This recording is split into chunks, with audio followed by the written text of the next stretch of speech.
Hi, everyone. We have a great show today with Kelvin Davis. He is a blogger and art teacher turned celebrity target model, and now an author. And we get into all things masculinity, what his journey looked like, what it was like writing a book, what his message is to young men. So I hope you enjoy. Thanks for listening.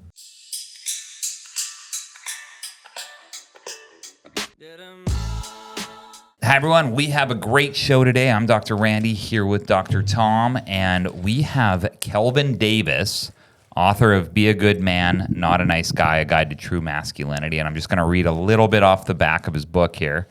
It says, being nice is not the same as being good, and it's costing men their confidence, relationships, and purpose. In Be a Good Man, Not a Nice Guy, author, speaker, and modern masculinity advocate Kelvin Davis challenges the outdated idea that men have to be passive, agreeable, and approval-seeking to be accepted, especially in love and life. Yeah. So I love it. Welcome to the show. Thanks for being on here. Of course. All right, so you love masculinity. Yeah, to a certain extent. Yeah, I love that. And Tom, obviously, he dressed up to impress. Yeah. I wanted to dress up more masculine than I normally do. Okay, I dig it. It's given like Jude Law-ish. Yeah. Now we're talking. So when you look at Tom, do you think confidence or what? Like walk us through how you feel. Walk when you me see through his, the like, fit. His beanie. Maybe choose each piece individually and then tell us what you think about it. The beanie is dope. Thank you. The glasses are super dope because I have glasses that are kind of similar. Ooh. The scarf has got to go. It's my wife's. Okay. What's the opposite of dope? The opposite of dope? Maybe lame. Okay, so you got a dope, lame. Yeah. Okay. Yeah. I like the turtleneck actually. Dope. Okay. That's what's giving the Jude Law. Yeah. Yeah. I like the watch. Thank you. I love the beaded bracelet. Nice. The cardigan. Stacks. Yeah. And I love the different colors because you have like cream, black, gray. Yeah. It's going. It's a vibe. It's working. Yeah. That's what I wanted. Yeah. See? Okay. Dope. You got a dope vibe. And so tell us kind of where your journey started, because I know you had a really popular blog. And social media was a big thing. Of course. And I know this is your second book now, I believe, right? It is. Yeah. Yes, sir. Okay. Yeah. So tell us kind of where the idea or the inspiration came from. For this book? For the masculinity. Okay, gotcha. Okay. Men don't have to be little softies. Of course. So I would say I started that journey around after COVID. I got divorced in 2021. And around that time was when I was started to go to therapy. And as a guy, going to therapy, you have to open up to this person that you'd never opened up to. And I feel like, when I was there, I was caught myself, telling the truth about a lot of things out loud that I've never said to myself. Ooh, like what? Like that I've always done things just to be liked and just to be like passive and just like for the fear of rejection and like seeking validation in a way. And my therapist at the time was like, you sound like the stereotypical like nice guy, like the guy that uses his niceness as a performative gesture to get things that they want in this life, right? And I was like, that doesn't really sound too pleasing. That doesn't sound too appetizing of a person to be. Like, it sounds like I'm being fake, right? And I realized that I was using my niceness to get things that I wanted, whether it was out of relationships, friendships, avoiding accountability for certain things, right? So I realized that the opposite of a nice guy was a good man. And that's a guy that stands on purpose and he leads by his morals, principles, and values. And he's the exact opposite of a nice guy, right? And it's a lot harder to be a good man. Obviously, it's a lot easier to be a nice guy. It's a lot easier just to go with the flow and to avoid any kind of conflict or accountability. It's a lot harder to be a good man and to say, yo, I'm not going to do this and this is why. And, to really look at yourself and tackle whatever accountability or anything that you face and face it with like toughness, because it takes a lot of work, right? And when I started to do that, I realized that my life got a lot better. It got 10 times better. Yeah. Today's episode is brought to you by our sponsor, Columbia Family Chiropractic, with 3 easy-to-get-to locations, one in Forest Acres, which is by Trader Joe's, one in O'Neill Court by the DMV, and one in the Northeast by Sand Hills. You'll be sure to have somewhere near you. They offer a ton of services from corrective care, on-site digital x-rays, spinal decompression for bulging or herniated discs, dry needling for injuries, pediatric care, and a Class 4 laser. They accept all your major insurances. And if you mention this ad, you'll get a discount on your first appointment. Check out their website at cfc4health.com or Google Columbia Family Chiropractic. That's cfc4health.com. Oh, and so you're the classic scenario of nice guy. Oh, yeah. Your wife at the time is like, I need a leader. I need a strong man. Yeah. Then you get divorced, and then you do all the things that she was wanting you to do before? I would or was say it a different scenario? It was a completely different scenario. All So right. we are very good people, but we are not good for each other. So I feel like when people are not good for each other, they end up being bad to each other, and they ended up being bad for each other. So our scenario was that we met when we were seniors in college, and this is open information, like in my book and stuff. So it doesn't matter. So we were just friends at the time, like through mutual friends, and we had like a drunken, hook up. A little hook sesh. Yes. Yes. And she ended up getting pregnant. And so we were both seniors in college with the baby on the way. So it was kind of one of those things where, it was, for me, I felt a lot of pressure from my family. I mean, from her family and from my friends to kind of step up and play the role of like being a husband and a dad. I was going to be a dad either way, but I wasn't sure if I wanted to be a husband, especially being so young. I was like 22, about to be 23. So when we moved in together and started that process, and when we got married and all that, when you're young, you make really stupid choices, right? And then the older that I got, you're a lot different when you're 23, when you're 30. And if you don't grow together with that person, you guys can grow opposite of one another. And I mean, I would say that, looking back on it, I probably should have, just done the co-parenting thing and just like not gone into the Stay right in. And not stay into the relationship game.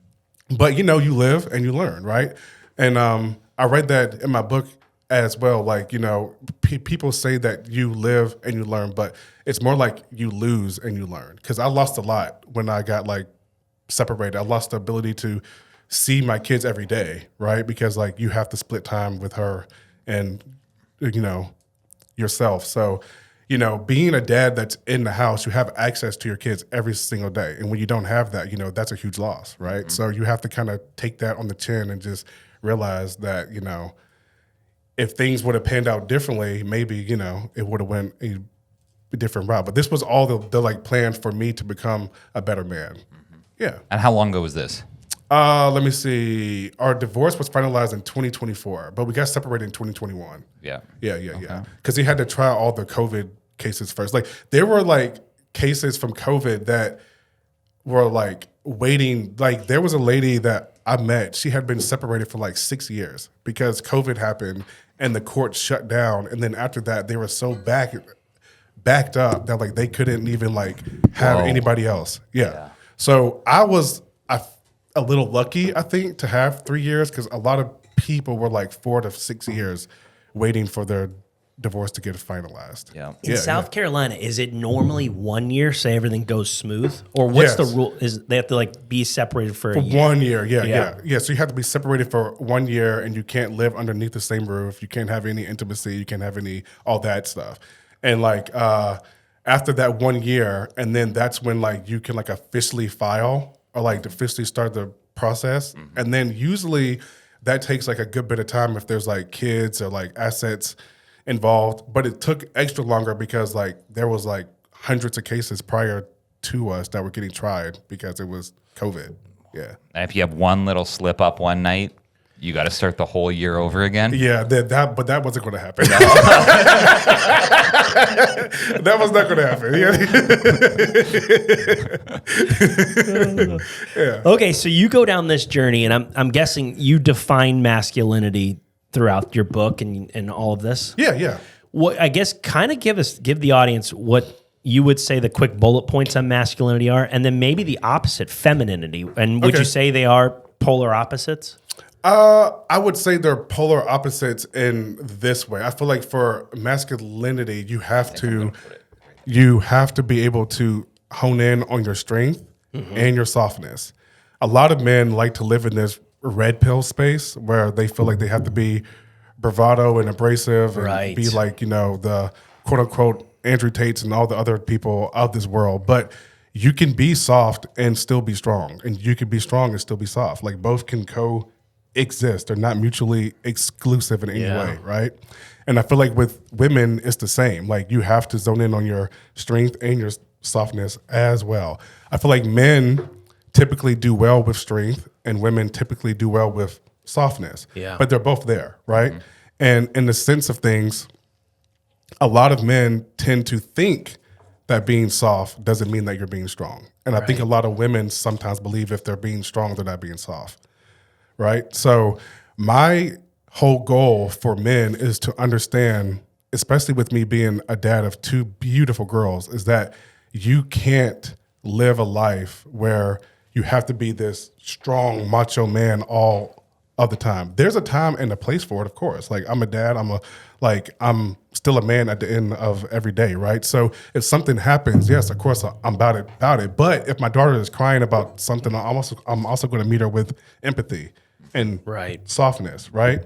So you have to be able to do both because, you ideally, if you have daughters, you want your daughters to ideally date a man that's similar to what you have in your character, right? So you have to display that, and children do a lot more of what they see rather than what you tell them to. Yeah. I like that. Do you believe like everybody possesses a certain percentage of each? Like, for example, say we have 100%, and then you might be 60% masculine, 40% feminine, or... I think it varies based off of every situation. I think, obviously, nobody's going to complain about a group of firefighters using 100% of their strength to burst down a burning building to save kids and, cats and dogs and families and stuff, right? But also, if after they save that kid, the strength has to leave and they have to be soft with the kid and make sure that the kid is fine, right? Yeah. So there's levels to it. And I think every situation calls for a different level, a different percentage, as you would say. Because, I've met women who turn into mama bear quick, and that's very strong. Like you don't want to go there, right? And then they can also be soft, right? So there can be a moment in time where a woman generally is at like maybe 10% strength and 90% softness, but if you do something to her kid, now she's at 90% strength and 10% softness, right? So it varies. Yeah. Is that like a lady in the streets and a freak in the sheets kind of deal? Oh, Lord. I mean, it could be, it could be. I mean, I like it when women use strength in the bedroom. Yeah, it's nice. Yeah, it's nice.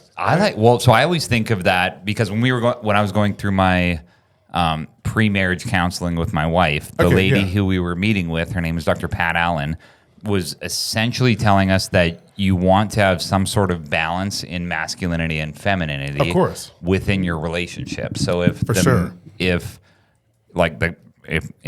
stereotypical and the guy has 80% masculine energy, then you would want a female whose normal state is about 20% masculine energy. For sure. So then you guys can make decisions, or the push-pull is kind of in its natural order. Yeah, of course. Versus if you have an extremely masculine male and an extremely masculine female, there's going to be a lot of headbutting, and they're going to fight over who's going to drive, and they're going to fight over who makes the decisions. Yeah. And they're going to fight over a lot of things that wouldn't happen if they were more balanced out. Yeah.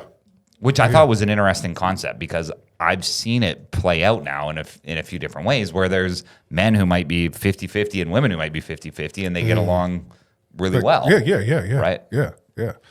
All right. So, I guess in your book, what are the main topics or chapters that people would hit? Like, what do you hit on? One of my favorite chapters is no means no, and that's like KNOW means NO. So like the more you know, the more you can say Nice no. little play on words there, my friend. Oh, I love it. Yeah. So I wrote that chapter from a place of, if I knew what I knew now, Right. the more I would be able to say no. And, prior to me doing all this, I was a middle school art teacher for 7 years. Oh, wow. And during that time, during that time, I was saying yes to everything. Everything, when you're the only art teacher in a building, everybody wants you to make all the signs. They want you to do all this stuff. Like, they want you to do everything. They want to use all your paint. They want to use all your markers. Right. They want to use all your stuff, right? So I was always saying yes to every science teacher, to every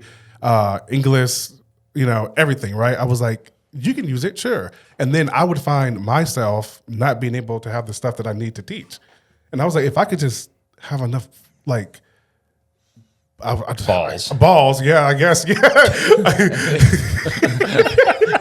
Enough balls to say no, I wouldn't be in this spot, right? So I talk about that also in the book, like, you have to do for you and for your people, and then you can give for the overflow, which I should have been taking care of my classroom first, being like, no, I actually need this for my 8th grade class, so you can't use it. But if I have enough left over, I'll give you some, right? But I was doing the exact opposite. And, whenever I taught from I graduated from college in 2011. I got my first art teaching job in 2012. And then I stopped teaching in 2018. So it was like 6-7 years. 6-7, I guess. I was ready for it, right? I felt it. So during that time, I would say around 2015, 2016 was when my blog got popular to a sense. And it led me to being like this face of male body positivity. And I started the blog to really help showcase men of all different sizes and show them that they can be stylish no matter what size or age or how they look. Because you look at fashion ads and you see the same body type, the same skin tone, the same everything, right?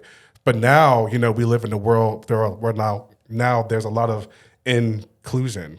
And like you see different models from everywhere. So, doing all of that led me to, have you guys ever heard of a brand called Chubby Shorts? Yeah. Oh, yeah. Okay, cool. Yeah. So I ended up being like one of the first man models for Chubby Shorts. So they ran like this ad that was on like Facebook where they wanted to have like everyday dudes apply to like be models. And I was like, dude, this kind of looks cool. Like, I want to do it. Like, I wore chubbies a lot, so I did it. And I had like a good bit of following on my blog at the time, and a lot of my following would vote for me, and I ended up winning, and I became the face of Chubbies. And I've been modeling for Chubbies since 2015. So our like 11-year anniversary is coming up soon. Nice. I'll be in New York on a Wednesday doing a shoot for them. So no way. Yeah. Do you feel like they do your package justice? Ooh, that's a good question. You ever stuff? Put a little sock in there? So they just recently came out with 2-inch shorts. I don't know if you guys know that. What's that? They're 2 inches. Like, it's a 2-inch inseam. Yeah. So when I went to go, that is short. That's plenty of room for you, Rand. No, I think Lululemon's female like volleyball shorts are 2 inches. When I went to go, what do you do with all the other room in there? You're thinking, what do you do with all that room? There's a lot of room for you out there. It was. I had to definitely wear some briefs. I had to definitely have everything enclosed, bundled up. Like tidy whities got to be. Yes. Yeah. Whoa. Yeah. Were they white? Do you wear tidy whities, or are they like? On the set they had like green and olive. Green and like navy. So I just picked like yeah. Oh, nice. Yeah. Nice touch. Olive Chubbies. briefs. Yeah. So the 2-inch shorts did my package justice. I mean, I would say, That's great. I would say the regular was like the 5 inches. You know, it's kind of hard to tell, but like 2 inches, like you're up there. Yeah, it's like you sit down the wrong way, and you know. Yeah. It's like, goddamn, it's like things. Yeah, you things might go real watching left. it, almost like scouting to make sure things stay in there. Yeah. You know, a funny story. The first time I found out about chubbies was I was working at a restaurant that used to be here called Harper's. It's where home team. Okay, yeah. Used to. I mean, is now. And I was a waiter and a food runner, and there was a guy at the bar, older guy. He was like sitting with these short ass shorts. I'd never seen shorts that short, right?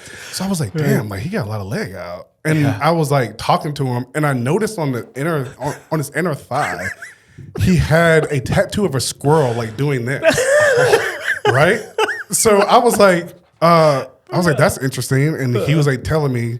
And he had like a few drinks, obviously. I would say he was about like in his late 40s, early 50s. Where things get comfortable. Like 52-ish, Yeah. maybe. But he reminded me of like, have you ever seen Southern Charm? Oh, yeah. Oh, Tom Like, Ross. okay. Yeah. Like he reminded me of like one of those guys that's like an older dude that just was like a bachelor, never really grew up in life. So I asked him about it, and he was like, yeah, man, I got this squirrel like on my like thigh because you know it's like a squirrel reaching for a nut. I was like, okay. I was like, really? What a move. I love that. And then you have to wear shorts to show that. Yeah. You know what I mean? But like I didn't want to ask, but I was like, how far away is your nut from the squirrel? Because like the squirrel was like here. I'm like, if your shorts are like, is your nuts is hang low? Like I don't understand. Like, right? So that was my first time hearing about Chubby. So I asked him, I said, what kind of shorts are those? And he told me, oh, it's like this cool brand called Chubby Shorts. I was like, oh, okay, cool. And I bought a pair, and and the rest is history, kind of sense. Yeah. So I ended up like finding out what Chubby's was through this weird ass dude that was at the bar with like his legs out. Comfortable. And then to like, you know, me being the like face of the brand. That's pretty sweet. Yeah. Are you normally like a boxer's guy, a boxer's brief, or you whitey tighties all the time? No, I never all the time. That's crazy. That's crazy. All the time. We got friends. We got friends that are still whitey, like they're not 5 years old and they're still wearing whitey tighties. Absolutely not. I am more of a boxer briefs guy. Yeah. But I like the shorter the boxer briefs. Okay. Like I don't like them to be really long. So I do like 4 inches. Yeah. I think that's like the perfect realm. I have a bunch of 4-inch, and there's something about the 6 that I'm into. I don't know. Okay, the 6. Okay. Just depends what you're wearing. I might want to try it too. I think I'm gonna give it a shot. The boxer briefs or the tiny white briefs? No, the chubbies. Okay. Yeah. But I have to get like an olive brief. Okay, yeah. I don't have any briefs. Yeah. Yeah, I don't even know where you buy briefs. I just on Amazon. Yeah. But What about swim trunks? Do you go Speedo? Do you go like hell no. I'm sorry. You don't dabble maybe once in a while with the Speedo? I could see you throwing one on. Am I allowed to curse? Oh yeah. Fucking not. I would know what? First of all, I think if I wore a Speedo, I think I might get arrested. Oh, why? Why do you think?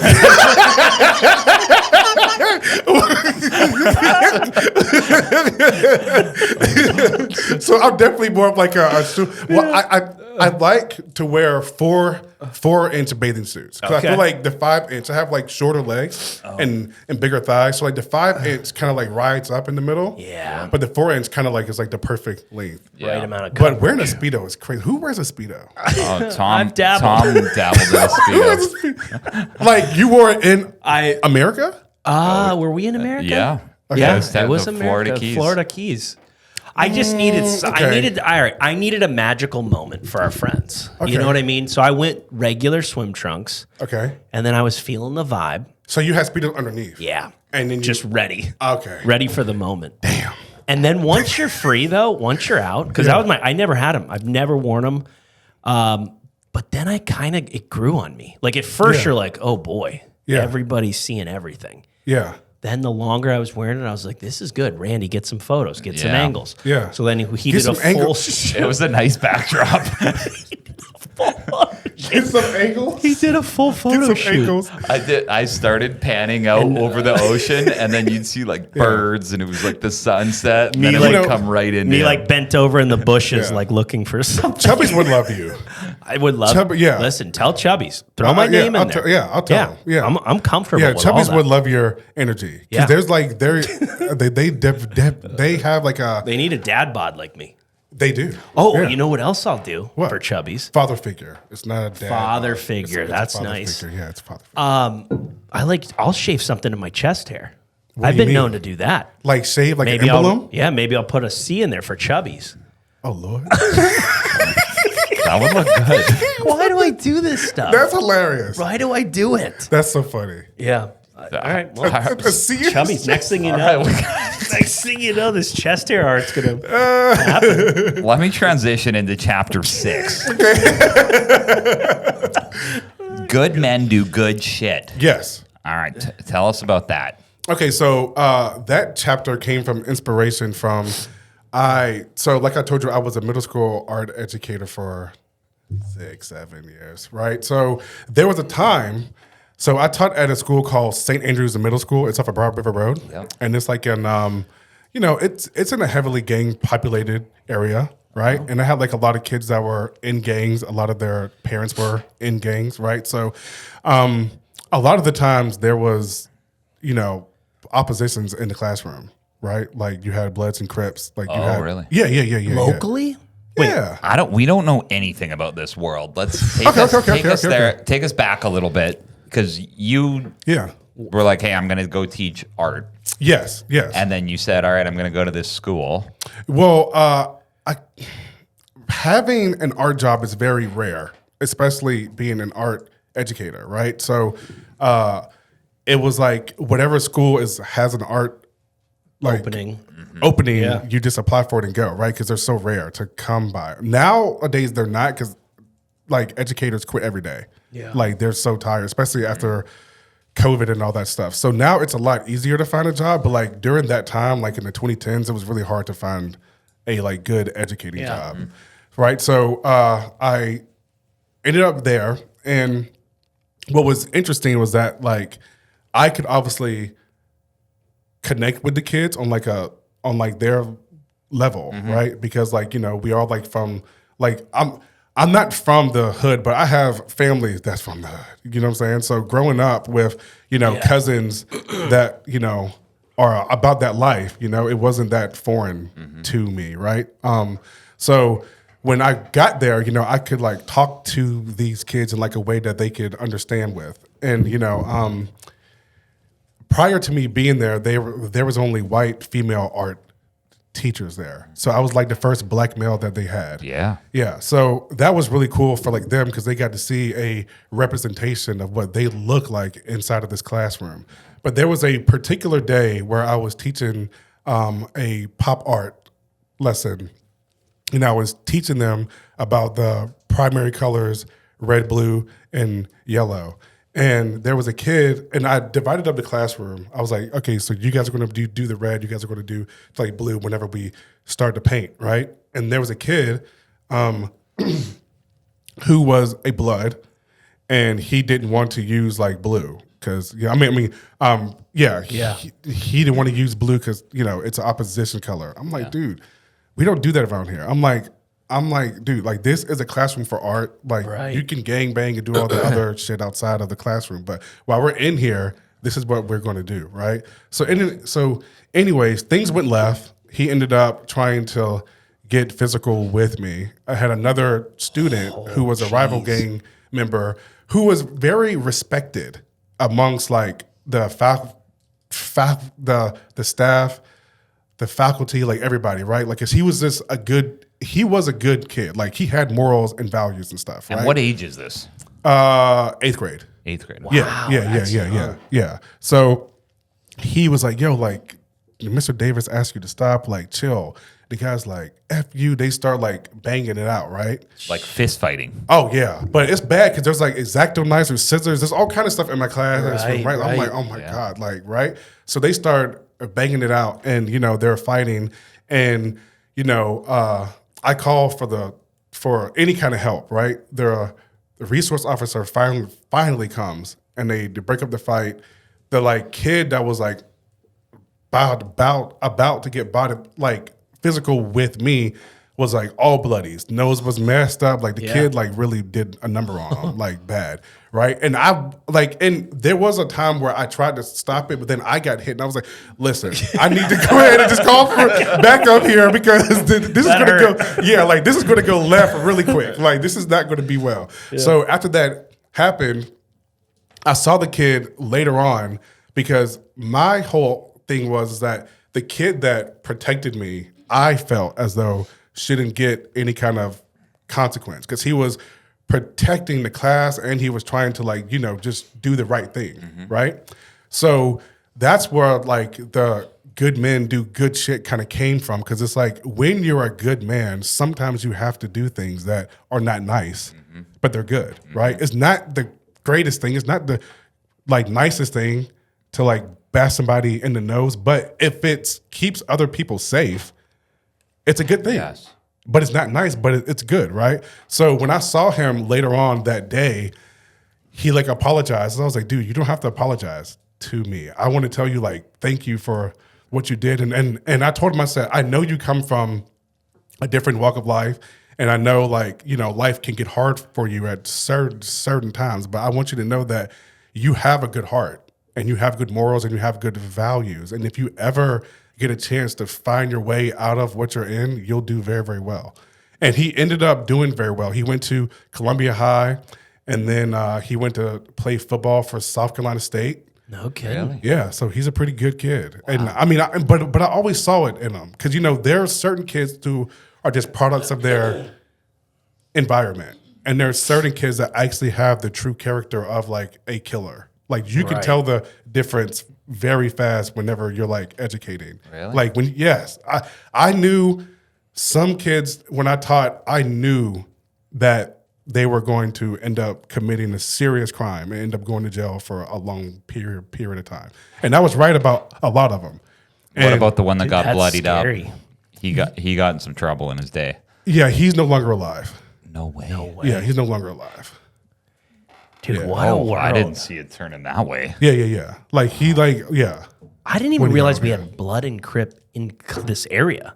Yes. No kidding. For sure. Like what are there any other like big gangs? I don't know. Not that I know of. I just know about like the Bloods and the Crips, but that's only because, you know, teaching off of Broad River Road, like you have kids that are in it. And then I went to Irmo Middle. I mean, I went to Irmo Middle and then went to Irmo High. And I know when I was in high school, there was a lot of Crips that went to school. Wow, that's wild. Me. But it's not like people think it's like Compton, like boys, like boys in the hood kind of thing. It's not like that. No, it's like they're very discreet. Like they're not walking around with red rags on their head. Okay, like you don't know. Gotcha. Until like they only know their opposition because everybody knows each other. Right. But it's not like the movie Colors where like you can't wear this color in this hood because like nobody, like some of the kids that I taught, I wouldn't even know they were gang members until I would hear them talk. Gotcha. I'd be like, he's banging. That's crazy. Really? Yeah. That is wild. And it's all about drugs usually, right? I wouldn't say it's all about drugs. It's more about a lot of them, what I would say, did not have a father, and they were looking for acceptance. They were looking for somebody to love them. I mean, it's all just a sense of like them looking for a brother, looking for like a father, looking for that kind of, you know, masculine love in somebody, and they got it from people that, I mean, are gang members instead of like, you know, searching for it in another place. Yeah. Wow. Yeah. That's wild. Yeah. All right. So after art, there's a gap. you start a blog. I heard you say that. So what were you doing in there, and kind of like now, and then modeling? Like, give us kind of everyday Kelvin right now. Okay, so I started the blog in 2011. Okay. So right a little bit after college, and I used it to like push the narrative to change the fashion realm that like everybody should be accepted in some kind of way, especially on the men's side. Because I am now more fit than I used to be, but like that's only because I got diagnosed with type 2 diabetes in 2021. Dang. But prior to that, I wouldn't say I was the most healthiest person on the earth, right? Yeah. And my body type was a lot different than what it is now. So I like felt a need to try to change that narrative in the fashion world. And when, the blog led to me modeling, and then in 2017, I got an email from a company called Bridge Models, who is the agency that I'm signed with now, and they're in London. They opened up an office in New York and over COVID, but their main office is in London, right? So I'm still just a middle school art educator. I'm not like I take myself serious, but I don't take myself too serious, right? Mm-hmm. So I get this email from this lady, and she's like, yo, like, we've been following you for a long time. We love your blog. I've been, seeing some of your photos with chubbies and all this stuff. I like on this company called Bridge Models, where I bridge this gap in between straight size models and plus size models, just for like the everyday person who's like a normal size, right? And she was like, I'm in London. I would love to fly you out. I'm like, I don't know if this sounds real or not. Like, I am a middle school art teacher in Columbia, South Carolina. I'm a 5'10" balding black dude. You want to fly me to London? I'm like, is this Diddy? I'm not. Pause. I'm sorry. But I'm like, okay, right? So I'm like, let me email her back. I do, and then do my Google search. Try to figure out who she is, and she's like a legit human, like she's real. Wow. So I go and I ask my principal at the time. I'm like, I need a favor. I'm like, I need a couple of days off. I want to go to London, and because he kind of knew what I was doing. Yeah. But I told him, I was like, this, like, I want to go there. Like, she wants to sign me to like a modeling agency, all these different things, right? Yeah. So, he's like, I'll let you go, but like, you have to do some kind of art thing while you're there. Like, go to like, some kind of thing where like you can bring back education for the kids. I said, oh, bet. Like, I like planned on going to go visit all the art stuff while I was there. So I went and I met with her. We had a great time. She showed me around, and then she wanted to sign me. And then I flew back. She gave me the contract. I flew back. When I flew back, I signed it, sent it to her, and the next week, Target reached out to her and was like, we want Kelvin to model for Target. Is he free? And I had to go to my principal, like almost like 2 weeks after leaving to go to London. I was like, so something happened. I signed with the agency that I told you I was going to go see, and Target wants me to like model for them. And he was like super stoked. He was like, oh my God, like that's amazing. Cause it's one thing to like have somebody tell you their dreams, but it's one thing for like when somebody tells you their dreams and then you actually see it play out in real time. Yeah, right. Especially with him, cause he was like, I'm all about the like kids here seeing real adults and like the like educators here really doing what they say and saying what they do. So this is good for them to like see you actually do this kind of thing. So I ended up doing it, and unbeknownst to me, I ended up being the first black big and tall model for Target and Gap. No way. Yeah. Wow. Yeah. So I ended up doing it, and it went viral all over the internet because at that time, like Target and like other big brands didn't have people like my body type, like a round face, bald head, like bigger stature, short, chubby, right? So people were like, damn, he's kind of handsome. I'm like, am I? I'm like, you're like, damn right I am. Yeah, right? Yeah. So that doing that led me into what I'm doing now. So in 2017, like that school year, 2017, 2018, was when I decided to quit.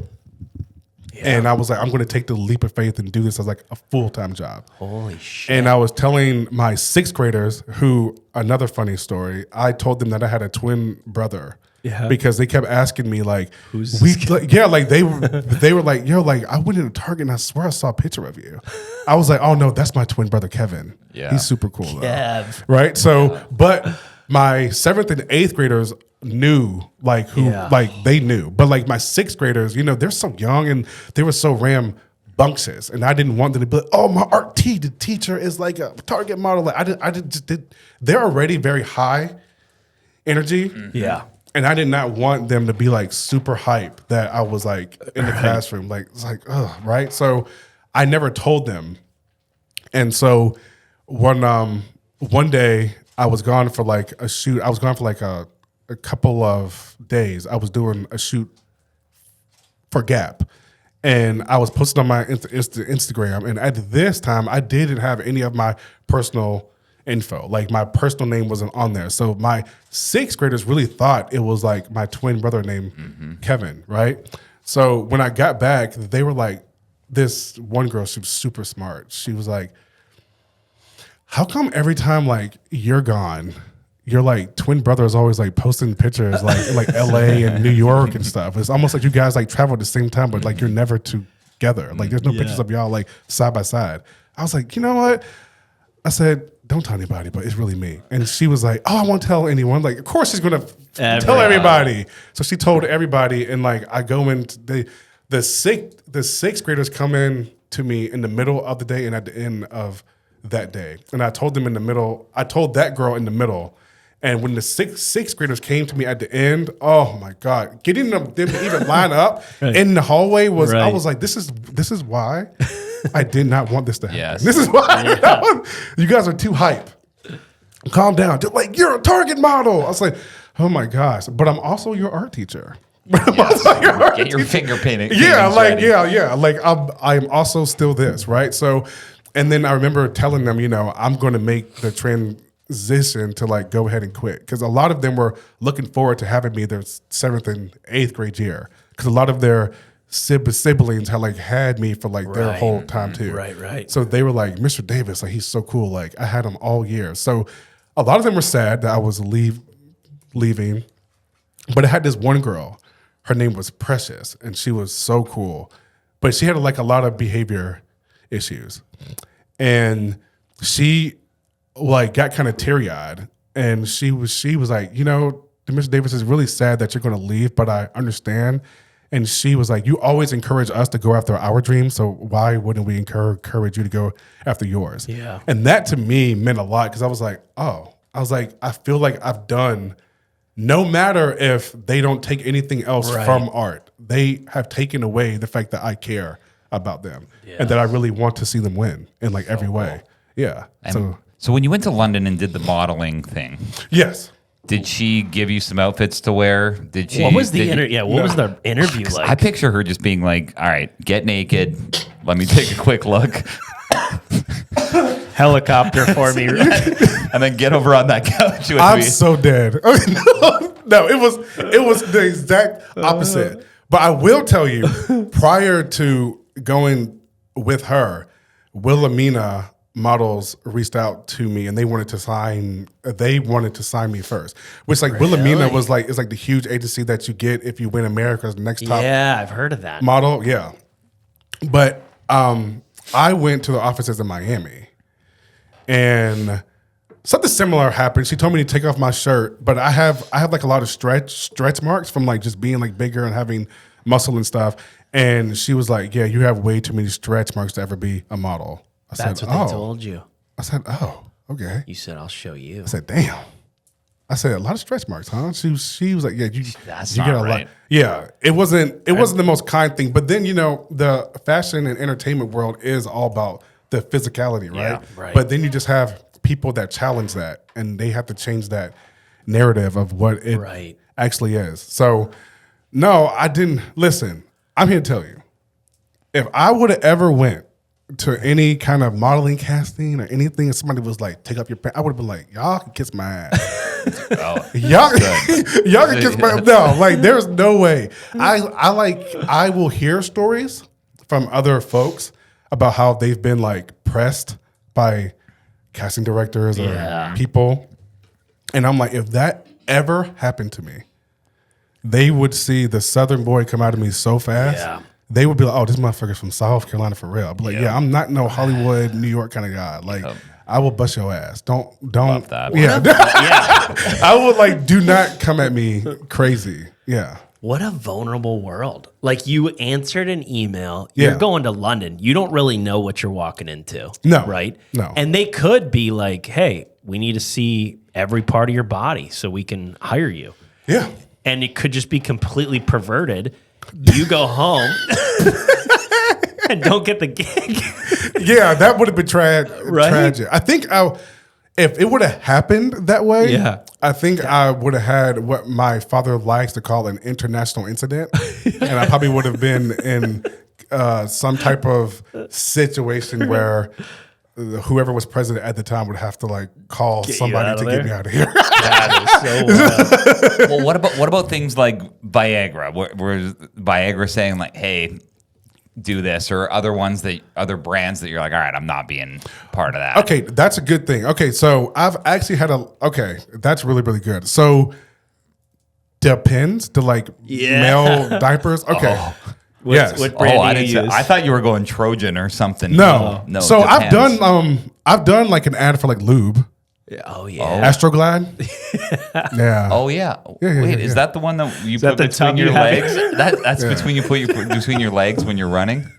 You can. I think. Body glide. Body glide. Oh yeah. Okay. Yeah. Astroglide is like he has a 2-gallon tub of it by his bed. Oh, did he? Oh Lord. I've been using Body Glide all wrong this whole time.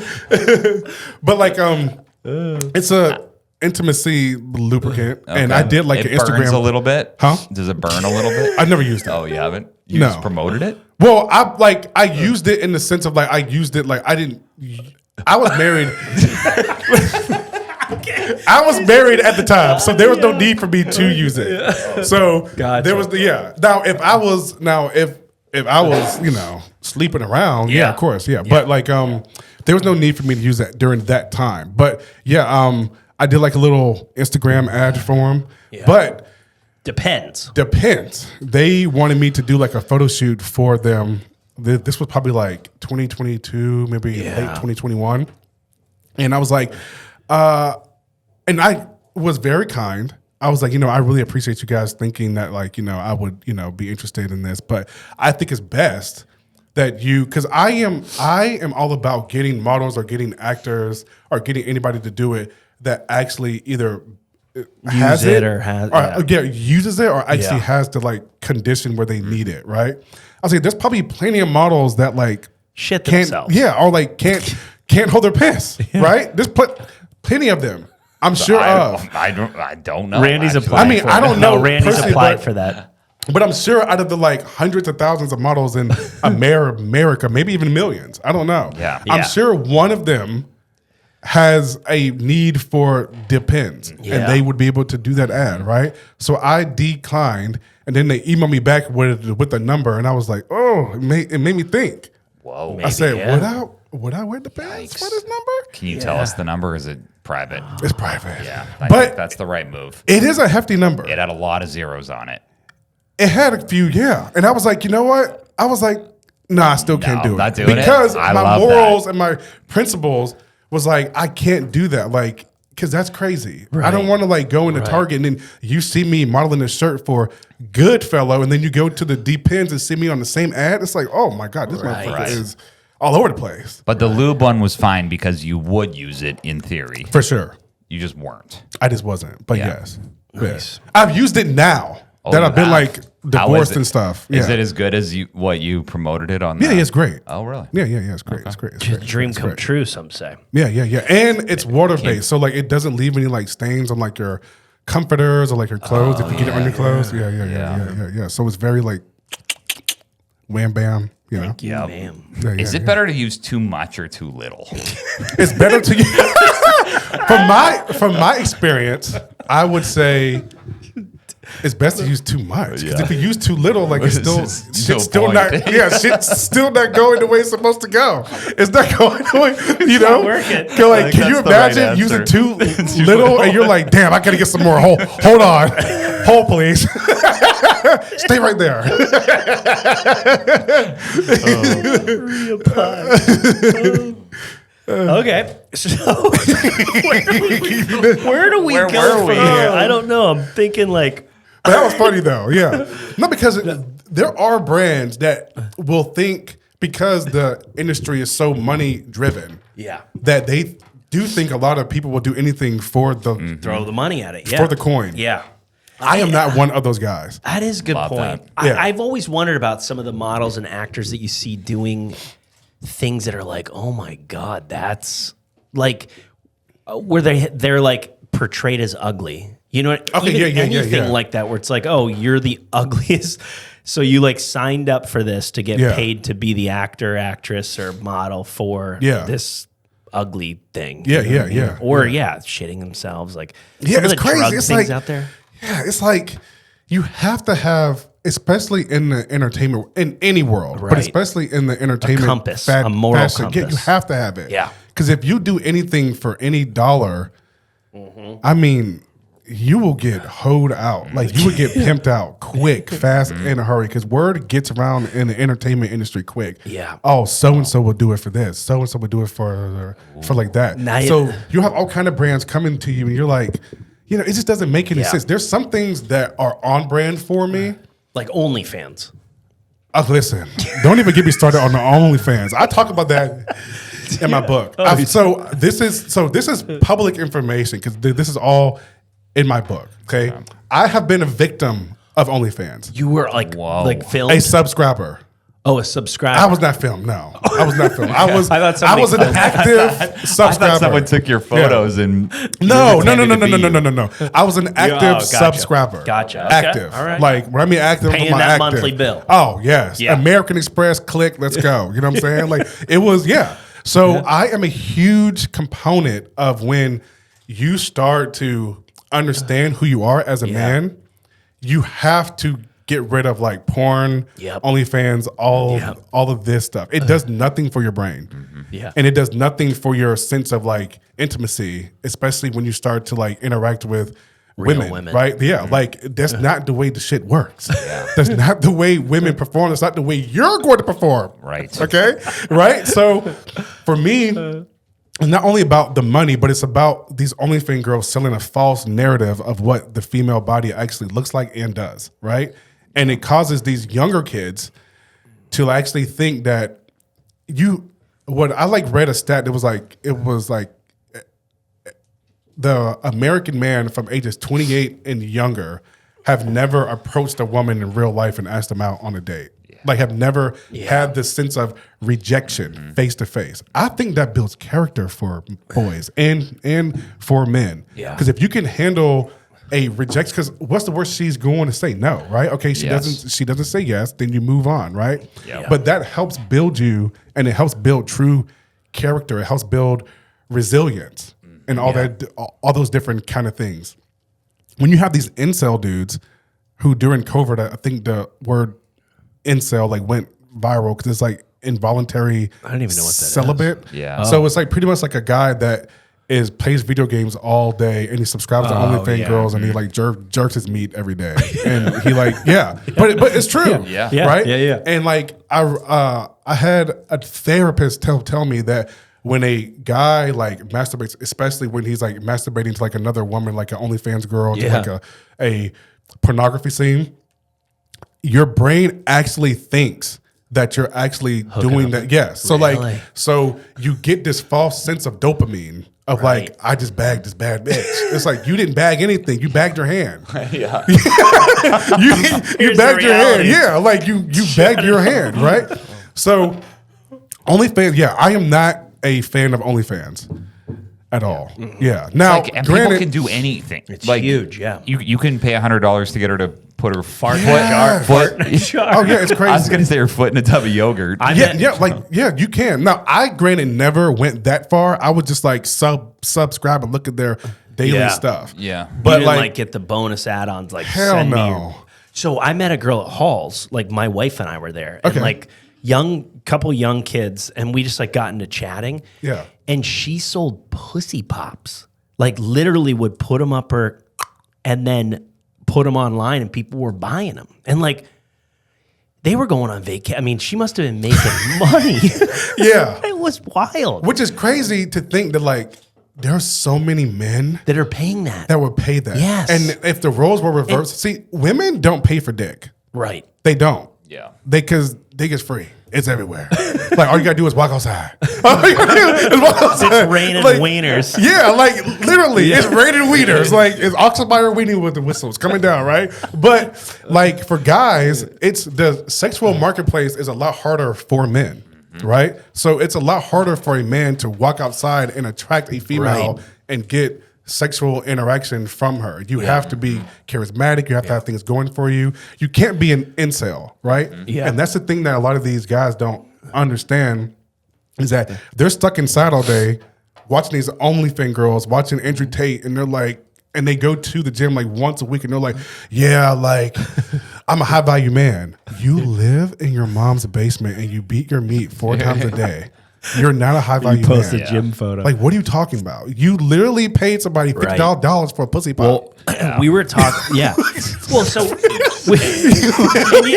my thinking too is like, how would you know what he like? Why don't you send a pop that wasn't in your puss too? Like, say you're the girl. How Yeah. does a guy even know that? That's true because I feel like by the time Doing it ships, DNA, yeah, like by the time it ships, the taste is gone. Right? Yeah. Like, a lot of logistics. yeah. Like, what are you thinking? Yeah. Yeah. The farting in jars, like all that stuff. I'm like, That's how do you- like that's just It's insane. just crazy. Yeah. So what? All right. Let me ask you this: do you coach men? Like, so part of the masculinity stuff. Do you coach men or teach men about dating or have advice now that you're out? Like, so you've been in the wild since 2021. Yes. 20. How's that going? It's going well. And It's going really well. It's going well. It's going very well. and yeah, like, what advice do you have to these guys that literally have no clue? My main advice for them is to have discipline. Yeah. Like I stopped drinking in October 2023. That was a choice that was like for my health and for like my mental fortitude. Yep. And to have certain things that you're passionate about that don't have to do with you involving trying to impress a girl. Right. Like you have to do things for yourself. Yep. Like I go to the gym for me. I don't go to the gym so I can look good and like look Right, and have right, other right. girls attracted to me, even though it works. Yeah. But Helps. But the benefit of it is that like I can now like have my blood sugar be like down, right? Because when I got diagnosed with type 2 diabetes in 2021, it was hard for me to get my like A1C down. Yeah. It was like whenever I first got diagnosed, it was 13, which is very, very high. Yeah. Because it's like anywhere between 4.5 to 5.5 is like pre-diabetic, and then anything after that's like diabetic, like 1 or like 2, like all the different levels. So it took a while for me to get to a place where I was no longer taking meds. Because my whole thing was I don't want to be taking these pills until I die. Right. Which I is would what- like. I'll do it when I'm older, when I'm no longer can like maybe like my body's just changing and can no longer have the control what insulin you that can now. Yeah, right. I was Yeah. like, let me choose hard now, easy later. Yep. Right. And there's a chapter in my book it's about health and how throughout my whole life I chose the nice guy route to like health. I chose easy now, hard later, which was like eating snacks, watching porn, like doing things that were not good for my brain, like not being active, right? And spending all of my extracurricular time doing things that did not help me improve as a man, right? And then when I got diagnosed with type 2, and then so I got diagnosed with type 2 in February of 2021, and then I moved out of my place. Of the house I lived with my ex-wife in March. So it was like a month apart. So I was like dealing with two different demons at that time. I was like dealing with like a health one, and then I was dealing with like a relationship crisis. So I had like the worst of both worlds, right? Yeah. Like my health was down, my relationship was down, my mental health was down, everything was like down, right? So I was like, I'm so down. The only way I can go is up. I can't get any lower than this. If I do, I might not make it out alive. Yeah. Right? So I was like, the only way for me is to go up. So that's when I started doing things that were beneficial to me as a man. You know, going to therapy, you know, working out, meditating, reading books, like doing things, right? And stop subscribing to OnlyFans. Like, it was funny. The day I moved out of my ex-wife's, like whenever we decided to like not to do this anymore. The day I moved out, that next day I unsubscribed from every OnlyFans girl. Wow. Oh, nice. That next day, which showed me that like I was looking for like this false sense of what like intimacy and all this stuff was that wasn't in my relationship. Yeah. And I was looking for it elsewhere. Yeah. But once I was out, I didn't have that craving anymore. Interesting. For it. Yeah. And I deleted it all. So the main thing I would tell guys, because I wouldn't say I don't coach guys like on a like I don't charge you a fee. Like you put it out though on the blog or something. Yeah, of course, yeah. But like I'll talk to guys and I'll tell them like the number one thing that you need to like do is you need to have a sense of morals and values that you do not waver from. You do not waver from. I don't care if they may sound asinine to somebody else. It's your character and how you feel. And you cannot waver against those, especially in challenging times, right? Because people are going to press you. And people, especially like if you're in a relationship sense, you know, somebody might test your boundaries. You have to stand firm and you have to be like, no, I'm not going to do that. That's not how I do things. That's not what I'm going to do. So I just tell men that you have to be disciplined enough to stay who you are, especially during challenging times. I don't think it matters.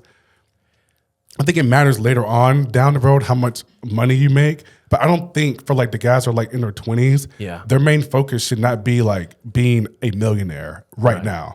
It should be more of like, let me build who I am mentally and physically, and then the financial stuff will come. Because if you're disciplined enough to go to the gym, if you're disciplined enough to do all these other things, it's going to show up in like a form in other parts of your life. Well, so when I was 21, I remember moving to chiropractic school. And before that, I was a hockey player and everybody knew me. And then when I went there, I didn't know anyone. And I realized if I was going to meet someone, I had to put myself out there a little bit. And I was terrified because it was easy before when you're in undergrad and whatever. But then all of a sudden you have to do it. And I remember, I think I read a blog or something and it said, you just got to get used to just approaching girls. Just go ask them. And I remember going to a Purdue football game, and I think I asked 200 girls for their phone number. That's dope. In one day. No, and that's good. By the 200th one, it was just like, hey, you're cute. Can I have your number? And they'd be like, no. And I'd be like, okay, hey. You're cute. Can I have your number? And I ended up with like, I don't know, 10, 11 phone numbers. And I was like, it's not great numbers. Like 11 for 200, but it's 11 more than I would have got if I didn't before. And then after that, it was just easy. It was like, oh, actually, I guess if you've been rejected 190 times in one day. What's one more? Exactly. No big deal. No, it's not. And that's what a lot of guys need to understand. It's like the repetition of the act. Like if you bench press 100 pounds like every day for like 4 weeks, if you can keep it up, eventually you're going to get to 125. You'll get to 150. Oh yeah. Way past or that. like me, 305 sometimes. Oh, look at you. Look at you, big guy. 305. 305 is my highest. But yeah, like, I mean, I have been in that same boat. Like, you know, like when you get divorced and you're like on the market. Like I was married for like almost 10 years, right? So all of my friends, like they're just now having kids. they got married within they got married during 2021, COVID and all that stuff. So they're just not having kids. I'm 38 years old with a 14-year-old and a 10-year-old, right? So my years that I should have been thugging it out in the streets, I was domesticated. Right. I was paying bills. I was taking care of changing diapers. So I didn't get the luxury of having my 20s to fuck around and find out. Yeah. Right. So I used that when in 2021 happened, you fuck around and you find out. Yeah. And you're like, damn, this was kind of fun. But I don't want to do this anymore. I don't want to do that. You know what I mean? What was the first? Do you remember the first girl that you asked out after divorce?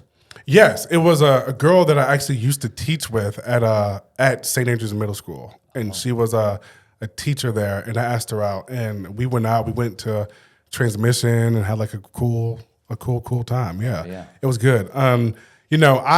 I fortunately, because I would say now, because of the man I built myself to be, and it doesn't hurt that you're a target model. You know what I mean? That helps. It doesn't hurt. Yeah, it doesn't hurt. And being 38 and fit doesn't hurt either. It's true. Yeah, I think it's easier at 38 than it is at 22, probably. 100%. And girls love the gray in my beard. Oh yeah, they love it. Yeah. I used to dye it, and they're like, "Stop dyeing it." I'm like, "Why?" They're like, "Because I like it." I'm like, "Oh, okay." Daddy. Then Grandpa. Yeah, right. Grandpa. You know what I mean? So I kept it, right? Yeah. That's great. Yeah. So I guess along with that, did you notice so you already kind of knew style and fashion and that kind of thing? Because I'm thinking some of these guys too that are the, what was it, incel? Yes. They don't get their hair cut. They don't hygiene. They don't know how to dress. Any of that stuff. Yeah. Did you find yourself really honing in on that and even developing your style during that time with the blog and stuff? Because Randy's style, I mean, he's been working on it. It's gotten significantly better. Oh, yeah. But I mean, he's Canadian. Oh, thank you. Yeah. He's Canadian. Fire. Here's the thing. I like to get out there a little bit. Okay. And sometimes I'm ahead of my time. Yeah. Okay. Yeah. Like the double chain. Okay. Yeah. I used to do that. People weren't ready for it. Ready. Now you're rocking a double chain, and it's normal. It's normal. It's normal. Yeah. Two chains. Two chains. And Stephen Furtick just did it. I sent him a photo. Yeah. It looked good. Yeah, it's now fire. Everyone's doing it, but I got ostracized when I did it. He's a little ahead of his time. Yeah. He takes risks, which you got to appreciate. Yeah. But is there any coaching on that? How did you develop your style or what did that look like? So I developed my style, I would say, when I've always been pretty fashionable. Into it? Yeah. I've always been really into art. Because of art, Yeah. So that helps. When I was a kid, I used to always tell folks, I was like, I may not be the best looking guy in the room. I may not be the funniest, but I'm damn sure the best dressed. Yeah, buddy. Always. Yep. Always. I cannot name a time in college or name a time in high school or even now where I walk into a room, I'm like, oh yeah, that guy dressed better than me. Yeah. Whoa. It never happens. Not even today. Not even today. Nope. I can't say it does. I like you have a knitted sweater with multiple colors on it. I do, yeah. The multiple colors. Yeah, it's hard for me. I have a hard time thinking of a time that I've ever walked into a room and I was even top 10%. Top 10%. I don't even know if I've ever been in the top 10%. Oh man. Yeah, but I would tell guys that in order to find their style, they have to first find their size. A lot of guys right fit. Yeah, a lot of guys don't even know what size they are. You'll have dudes that should be wearing a double XL wearing larges. You have guys that are supposed to be wearing mediums wearing an XL. Yeah. It's y'all motherfuckers are not doing this right. You gotta be able to, know what's your size and what's not. And yes, some things do look better oversized. Right. Some things do look better fitted. But you have to figure out what works for you. And don't be afraid of color. Yeah. Yeah. Oh, I'm terrified of it. I don't when he matches things. Oh, I have a really hard time matching colors. Really? Especially anything that's beige. Okay. Beige? I have a really hard time with that. Yeah. You have a tough time with your skin tone? I'm just kidding. I can do. That too. It's just I can wear black. I can wear black pants. I know that if I wear black pants, then I have to wear a light top, any color. Yeah. Or okay. I know if I wear khaki pants. I have to wear some sort of color. Yeah. So are you afraid of like reds, brights? Oh, terrified. Okay. Okay. Pinks, reds, oranges, greens. Really? Yep.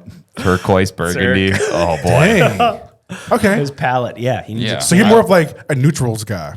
I like white, Okay. black, navy Navy. Okay. I like light blue. Yeah. And khaki. Okay. Well, I think for me, and olive undies. you know what works for you. I get wild. So with I my would say stick my with socks. you. Oh, I like those. That's where I get wild. Okay, dope. Okay, yeah. I like that. Okay. So you know what you like. So that's a good thing. A lot of guys don't know what they like. Yeah. And they don't know like what actually looks good on them. I personally think you look dope. Oh, thank you. Yeah. You're clipping that. Yeah, clip that out. Yeah. All right. A couple other quick ones. So Yeah. red flags. So we meet a lot of single women just on the podcast via like they're guests and they're successful and these sort of things. And they're looking for single dudes. Okay. So, I mean, we can have a whole list for you, Kelvin, after we leave. But Okay. where are the single dudes? And what are red flags for them to know that they should be like, this is a nice guy, gotta avoid that kind of thing? Okay. The single dudes, I feel as though the good men that are single men. dudes, Yeah. they're like in the library, they're at Trader Joe's, they're in the church, they're like doing things that, the average nice guy does not do. Like, yeah, right? So if you meet a guy at a bar and he's pretty intoxicated on a Wednesday, chances are he's not going to be your top Not the contender for consistency in your relationship. Yep. He's consistent going to bar on Wednesday, sure. Yeah. But is he consistency about? But is he consistent about actually just showing up for you? Yep. So I feel like like girls need to pay attention to what their character is Yep. and what they're persistent about. Because a man will show you his habits. You don't have to look very hard. You can know his habits by the way he talks and what he does every day and what he gets his happiness from, right? So like if you're talking to a guy and he gets really excited every single time he goes out to drink and goes to a bar, but he doesn't get happy when like he takes his dog on a walk or like when he goes to his mom or when his like nieces and nephew comes into town or when he has to do anything like grocery shopping, right? Like if a dude gets excited about going to Trader Joe's because they just got like a new You're thing. talking my language. Yeah, like big guy. that's not a bad characteristic. People be like, oh, that's kind of like like that's kind of lame that like a dude gets like why? Okay, so it's not lame that a dude gets excited about going out to drink every Thursday, but he can't get excited that like Trader Joe's finally has his favorite chicken breast back in stock. You're getting like, me excited. Like, come on, like what? Like what the fuck are we doing here? Like what the After meeting my wife, literally, I met her at Trader Joe's the next day. Oh wow! So like my first date with her, and Trader then Joe's love story. Yeah, she had to like shop for her housewarming party. Okay, I was like, I'll meet you at Trader Joe's. And then we went around. I mean, I showed her my organic stuff. I did the whole thing. I was into it. And this is back green in the flag. COVID. Yeah. Green flag. Yep. Green flag. Yep. I don't think I've grocery shopped for something. So when I left for Cairo school at 21. Wait, are you lying? I swear. I was 21 and there was this 2 to 3 month gap between my mom doing it for me and being single where I had to do like go to the grocery store. Yeah. And I mean, I just got tuna. I pretty much ate tuna. Okay. And eggs. And eggs, tuna and eggs all day, every day. Damn. And Which is great for your breath. I was shredded. What a combo. I bet your stomach was bubbling, huh? No, I was, but I was shredded. I mean, I was. Oh, working yeah. out hard. I bet, yeah. Good. Like, but I remember the first time my roommate Sean Lovedoll had to show me how to do laundry, and I was like, I am done with this. I was like, Just a That's soft- hilarious. just put it in there. Oh my gosh. But I mean, I'm cool with guys going to. I mean, I know a lot of guys like that. Yeah. I think I would be willing to do it if. Oh, let me get a shopping cart in your hand at the think I grocery should store. just go do that a lot. You know what I like doing sometimes after I work out lately? I Yeah. like going into Fresh Market and getting Okay. like a little protein shake or a turmeric shot or something like that. Green flag. Yeah. Okay. Yeah. Nice. Green flag. And so in the Columbia scene, so you're saying Target, or not Target, Trader Joe's, like grocery stores, churches, golf courses, the library. I mean, if you meet a guy at All Good Books and he's just sitting there like trying to get a book and like you run into him, that's probably a green flag. So they got to spend more time there. Yeah, right? like because coffee shops. Yeah. Are you a proponent of people going online and doing the online dating, or to a certain extent? But I am an old school dude. I love like approaching like people and getting to know them. And saying what's up, baby girl? Yeah, like you listen. You can go that route if you want, but I like to keep it more tame. But yeah. Like I mean, I feel like if you're an introvert and you have like a lot of social anxiety, maybe online is good for you. Yep. And then when you meet them, you kind of have to show who you are, right? And where a lot of guys get it wrong is that if you're a true nice guy, your nice guy colors show out on the first date very quick. Because if you feel as though you're not getting a reciprocal amount of energy from the woman you're having a date with, now you want to split the check. Or now like you don't really want to like do the things that you're supposed to do as a man. You're supposed to and this may be a hot take. I don't care. Put it out there. It's gonna But be. all men, I don't care your financial status. If you don't have the financial means to go out on a date, you shouldn't be dating. Period. Love that. I think men should pay, especially on the first date. Yeah. 100%. There should be you shouldn't even bat an eye. Yeah. Yep. You should have money aside, and if you want to date someone, that first date, the woman shouldn't even have to worry about it, right? I agree. And granted, we live in a time where a lot of women don't feel comfortable with you picking them up on the first date, which I get, right? Yeah. So sometimes you have to meet them, right? Yeah. But if she trusts you enough, and you're able to go pick her up, do not honk the horn or be like, I'm outside. Like, what? Be there in 5, be outside. Yeah, get out, turn the car off, lock the door, go out, knock on the door. Maybe a flowers in your hand. You walk them to the car, open the door, do the damn thing, right? Set yourself up right. Yeah. You gotta peek in their house and see if they're messy. Oh, if they're yeah. A little something, yeah. Or maybe check to see if there's a husband there, Did you see her there? But those are the main flags that a lot of women can see. When a dude changes his demeanor during a date because he feels as though you're being more reserved, that's a red flag because that means that he's only doing it as a form to get some type of reciprocity. Right. He's not really doing it because it's a genuine act of his character. I'm going to hold the open door. I'm going to pay for you, and you don't even have to give me a hug at the end. It doesn't matter. Yeah.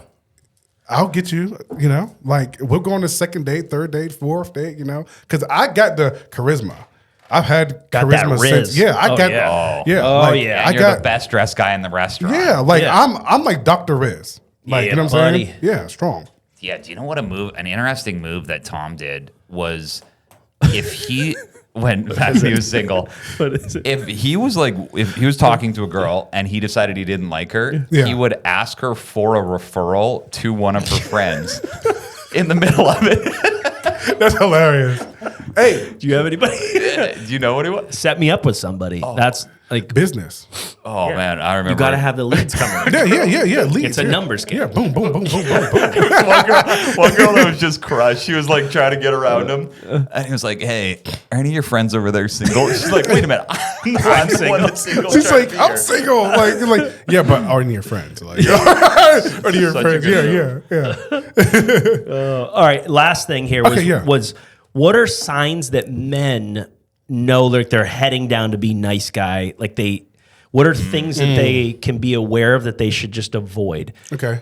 Because I think, again, to your point, I don't know. Growing up, I always just had I didn't give a shit what people think, and I always thought I was awesome. So for sure, walking into a room, it was wait, why aren't you you need to talk to me kind of thing? And that persona was I would never become the nice guy. Okay. Which maybe I have some care issues and empathy issues. But yeah, to train, thinking back to some of my friends who were overly nice and, just give, and they didn't see the signs of like, that's not working. The feedback loop's not working. For sure. Yeah.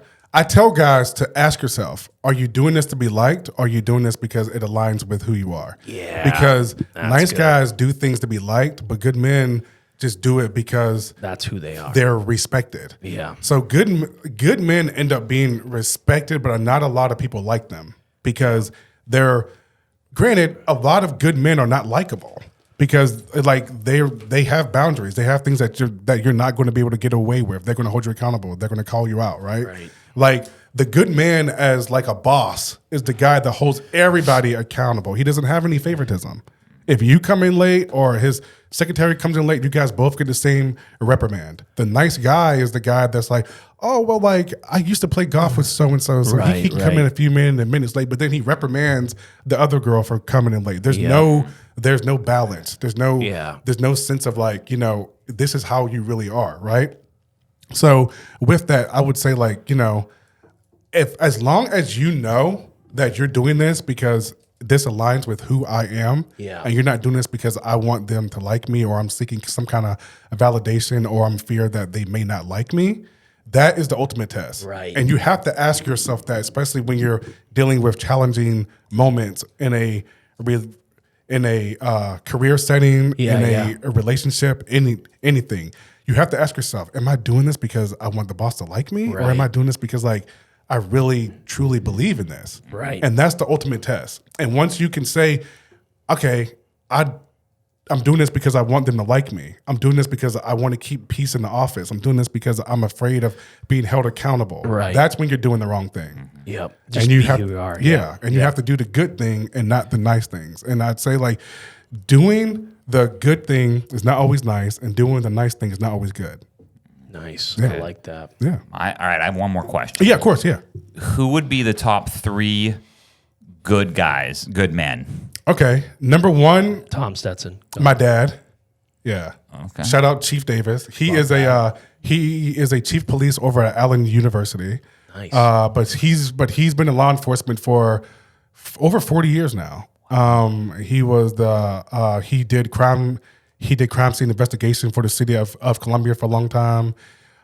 He was a chief police at Benedict, South Carolina State, and Claflin.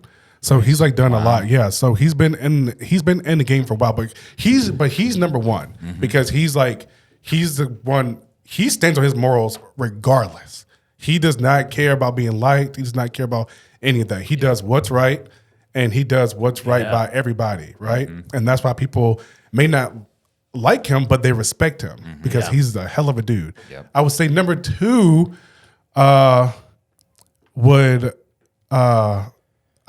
I would say would have to be Matthew McConaughey. Ooh. Yeah. I love that answer. Yeah. Yep. Matthew McConaughey is number 2. And last, I would have to say, I'm not going to put myself up there. I would have to say Shaq. Shaquille O'Neal. I love that. Wow. I agree. He's got good tendencies. He's just who he is. Yeah. Yeah. He's just the biggest human ever. Yeah. Can you imagine walking around being that much taller than everybody else? It's hard to be a nice guy when you're that big. Yes. You can't care what anybody else thinks. Yeah. It's amazing. Yeah. Man, this has been great. This has been a blast. So thank you. If people want to support you, what should they do? What does it look like? They should buy my book, Yep. Be a Good Man, Not a Nice Guy. It's available on Amazon, Barnes & Noble, everywhere books are sold. The official publishing date is January 6th, 2026, which is ironically 5 years after Insurrection Day. I did not pick Didn't that. plan that? Yeah, I did not. The Turner Publishing chose that day. So that had nothing to do with me. And yeah, I think it's just very ironic. I think it's very serendipitous, and I feel like God is leading a charge, and they're like, this is when the book needs to come out. There was a lot of bad stuff that happened that day, and now 5 years later, there's something good that's going to happen about it. And so they can follow me on Instagram at Kelvin Davis. I'm on TikTok too. I post a lot of like some dark shirtless photos. I saw that. Shirtless, Nice. some Small chubby shorts. small chubby shorts, some dark humor, some informative stuff, you know. So I do a little bit of everything, fashion, but dark humor is my favorite thing to like dabble in. Okay. It's so funny. All right, you're warned. If you go visit his blog, you're warned. Yeah. All right, thank you so much for being on the show. Thank you, brother. All right, it's great. We're here for the health of it. For the health of it. Just a quick note, this podcast is for informational purposes only. We're not meant to replace your doctors, and nothing here should be taken as medical advice. Always check with a qualified professional before making decisions about your health. The views and opinions expressed by our guests or hosts are their own and do not necessarily reflect those of this podcast. Reliance on any information provided is solely at your own risk.